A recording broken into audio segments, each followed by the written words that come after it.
every voice counts. My voice, your voice. In the year 2000, world leaders promised to free people from extreme poverty and social ills. Zambia was part of this effort. The Millennium Declaration and the Millennium Development Goals were born. Today, Zambia is one of the African countries striving to become a prosperous middle-income nation by 2030 through high levels of economic growth and improved human development. Zambia is rich in natural resources and home to over 13 million people, half of whom are young under the age of 18.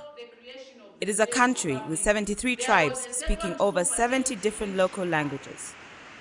This is a country that has not been at war or had major internal or external conflict. Zambia and the other 192 United Nations member countries are accelerating their efforts to achieve what they had promised 13 years ago, to realize the Millennium Development Goals, or the MDGs as they are known, by 2015. However, as we approach the finish line of 2015, Zambia has joined the world community to also look ahead, beyond 2015, and ask people what they see after in order to shape the future we want. Lift up your voice and sing. Speak out. What does a post-2015 development vision and agenda hold for Zambia? What kind of future do we as Zambians want to see and be a part of? To articulate this vision and capture the aspirations of young and old, men and women, rich and poor, those most vulnerable and those who are often less heard, the UN Development Group launched global consultations at the end of 2012 in 100 countries. The national dialogues on the future we want began in Zambia in early 2013 and have been held across all provinces. Community conversations, discussions on national TV and radio, public town hall meetings and engagement on various social media platforms have seen the dialogue spread. The aim was indeed to reach as many Zambians as possible and to hear what they want for the future, and that for their country. These responses will help world leaders come together again and convey a bold vision and direction for a common global development agenda for all. And empower the woman if you protect her rights in these times, don't you know? Cause no voice is too big or too small. Break the silence and let me hear you answer the call. In Zambia, 38 mothers die every month due to pregnancy-related complications. 3 Zambians, 2 of whom are young women, continue to get infected with HIV every hour. Too many children still don't complete secondary education, and those that do may not be ready for a changing labor market. 90% of working Zambians remain in the informal sector, where they have little job security, are often underpaid and with little social protection. And many caught in these inequalities are women. What can we do? Do you think there's more that we can do as youths to help the country achieve these MDGs? There's a lot we can do as youths. And one of the main reasons and the main factor that a youth out there should stand out and mainly focus on is getting a good education, because when you're educated, you avoid most of these MDGs. Let's say poverty. You get to avoid poverty because you are educated and you know exactly what you want in life. But why would you do this so? Recording artist Danny Kaya traveled to Luapula to be a part of the dialogue and also to inspire fellow Zambians to contribute to this process of voicing one's views and shaping the goals beyond 2015. In my 14 years of music, I had never taken any social responsibility. So I thought it right that this could be an opportunity to do that. And secondly, I looked at, I'm a growing man with 2 kids, and it would just be right that I also prepare a good future for my kids. So being part of that, I thought would really shape a good foundation for them. What does the future hold for people, whether in the urban centers of Lusaka or in the Copper Belt? And what about hearing from those in one of the rural and poorest corners of Zambia, Luapula? How would people in Luapula, many of whom represent the over 40% of Zambians living in extreme poverty, secure a more prosperous and healthy future?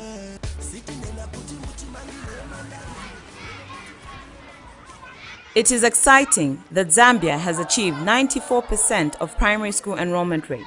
We are proud of this achievement. Now we have to ensure that these children go on to complete a quality secondary education. When 100 children are put into a classroom, or if teachers are absent, and when there is little in the science labs, even those who continue get a very poor quality education. These are the young leaders of tomorrow, and yet, will they be well prepared for a competitive world and be able to take their country to greater heights? Ending child marriages and teen pregnancies is a big social issue that Zambia faces. Many young girls cannot lead healthy and productive lives because they are pulled out of school and are married off at a young age of 12 or 13, and are then vulnerable child mothers, often also facing domestic violence. Government and traditional leaders have come together with members of their communities to agree that such practices have to end. It will not be easy, but we can protect what's best and rich in our cultures and traditions and change what causes hurt and holds us back. In a post-2015 agenda, our priorities must address such social injustices and discriminations head-on, and we must have the courage to bring about change. Protect our rights in these times, don't you know? Cause no voice is too big or too small. Break the silence and let me hear you answer the call. Danny met with Chantel, who was one of the young women at these dialogues. She explained how important it is to invest more in taking care of women and children's health. For me, why MDG number 5 is like a big issue, it's because it has really affected my family, especially my sister. In 2010, I gave birth on the 16th of March and to a premature baby, 7 months premature, and the facilities that were there to facilitate for the premature baby were quite poor. We had an improvised incubator, which was like they made wood and then put glasses by the sides and on top. And then inside, just underneath, there was a light bulb and a plate of water so that it can be moving the heat around the box. And that was the only one which was there. So most of the kids that were being born premature, even those that were born okay, at the right time, but still were not born healthy. They were also being put in the same incubator. So at that time, when I gave birth, there were about 4 children in the same incubator. So it's because they are prematures, most of them, their immune is not yet strong, so they're prone to many diseases. So my child, she survived for about a month and 2 weeks. It is stories like this that make us think and act if we are to make a difference to the lives of Chantel, her sister and baby, and so many like them. To save lives, we need working clinics with not just trained doctors and nurses, but roads, electricity, and transport to get there in time. We have lived so long with infectious diseases, with HIV and TB, with malaria, but we know these are preventable. Today, there is also an alarming rise in the numbers of Zambians dying of diabetes, cancers, and heart attacks. The average life expectancy of a Zambian has not yet reached 50 years. This has to change if we are to do more than dream of, but actually live a future we want. For me, if we're looking at post-2015, we will need to start looking at the poverty landscape and everything that impacts it, and understand the complexities that are associated with development. Health is one major issue. We need to discuss decent sanitation. This comes up in both urban compounds and in rural areas. How can we expect a healthy and productive population when close to 70% of our people, that is about 8.8 million, don't have a decent toilet and sewage facility? The government, our local leaders, and communities have to step in and invest in improving basic decent sanitation for all. As engaged citizens, we must make our voices heard on where we want our budgets to be spent. Lift up your voice and sing. Speak out.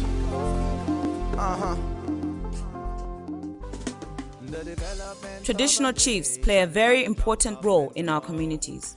They are often seen as the standard bearers for setting priorities, mediating conflicts, making sure community lands and forests are protected, and that their people are safe.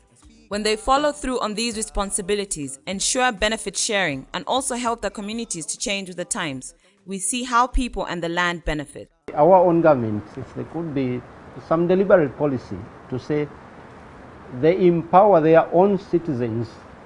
Let these people go into partnership with the foreign investors so that at the end of the day, our people will benefit. More so, we're looking to diversify the economy. We are predominantly a copper-based economy, but on a rainy day, if the copper market slumped on the international market or the prices went down, what would happen? Then we wouldn't have the income. So we're looking to diversify the economy beyond 2015 into agriculture and tourism. But all that comes in line if we have proper skills that are trained at secondary school levels. Protecting our natural environment and all the rich resources it holds, whether water, forests, fish and wildlife, keeping the air clean, this is what will help us to sustain our human progress. This is what will ensure a better life for our children and their children to come. So we can and must protect and conserve our natural resources and create better livelihoods at the same time. These intentions are not at cross purposes. The more that our policy makers, our traditional chiefs, our communities, and our private sector can support this approach, it is a win-win all around. I would like to see a diversity when we're talking energy, and also I would like to see a society that embraces renewable energy, because this will obviously help us save money, and this money can thus be channeled to other to various sectors such as the health sector of our country. Zambia's wealth of natural resources must also be protected, not only for Zambia's benefit, but for the Southern Africa region and for the world. We have a greater responsibility to protect our environment as global citizens, but we also must be supported by the rest of the world. Costs and benefits can be shared in a fair manner, so it helps us to lead better lives. So what I'm looking for post-2015 is for the politicians to think beyond their countries and think regional integration. I want the COMESAs, the SADC, the ECOWAS to actually work for the poor person. So I want to see an integrated Africa, because trade is going to be promoted. Following that, I think we're going to see, a lot more people taking full advantage. Protect our rights in these times, don't you know? Cause no voice is too big or too small. Break the silence and let me hear you answer the call. Celebrating and recognizing women's rights and empowerment is a key to a better future. We know that the more we invest in girls' and women's health and education, the more prosperous a family and a country is. In Zambia, like in many countries, women make up more than 50% of our population. Yet why are they not given the same opportunities, respect, and freedoms as the men? We believe that as a country, Africa and the world over, the future must take the role of women as the centerpiece for our future development. I think Africa lags behind, principally because the women have been left behind in leadership. And we want a future where all of us, especially the women, have equal access to resources. How dare you think another lady can take your place? I would love in this country for women to be placed in more leadership roles. Even going as far as being president, we could have a woman president. I think women are more nurturing and are more caring than men sometimes. They've got their gifting. So I think women should be part of the community's development and should take leadership roles. Zambia signed on to achieving the MDG targets and the AU and SADC protocols that call for more equal participation of women in our formal economy and in political representation. Today, in Zambia, female representation is a mere 11%. In the short term, we have to look for special measures to correct these imbalances, and in the longer term, it is a change in the mindset and behaviors and enhance opportunities for girls and women in education and jobs that could make the difference. How do we reach higher levels of human development and respect human rights when half of our population is left behind? That's why there's an emphasis now more on equity, even over and above equality, because we're thinking the way that resources are redistributed in the economy should be able to benefit everyone and bring them to a level where there's justice, social justice and economic justice.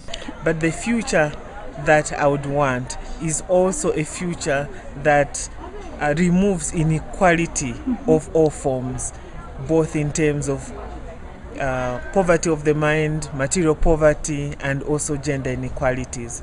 And also that there be peace in the world, and that our girls can have an environment where they can go to school freely and attain their right to education.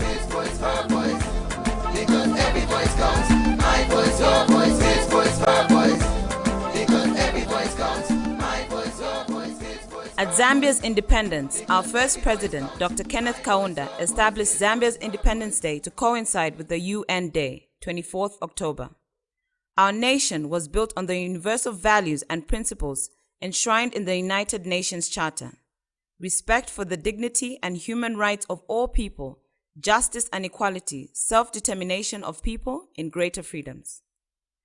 Today, Zambia's 2030 development vision remains inspired by these fundamental principles and calls for more sustainable development and a maturing democracy and full respect for human rights. With better improved access to information, a higher quality education, and the opportunities to engage directly in development that will change our lives, this is what will make for a more accountable and impactful development. This requires government, private sector, all parts of civil society. All citizens must be included and must be held responsible for the choices and the changes that will make the future we want. This is what will transform our world. This world belongs to us. Yeah, you and me. They say it's the smallest seed that grows the biggest tree, and it's our smallest axe that falls the biggest tree. So only chabe tikagwirizana katinga chinje moyo watu tianti uze asagoleli makoro watu.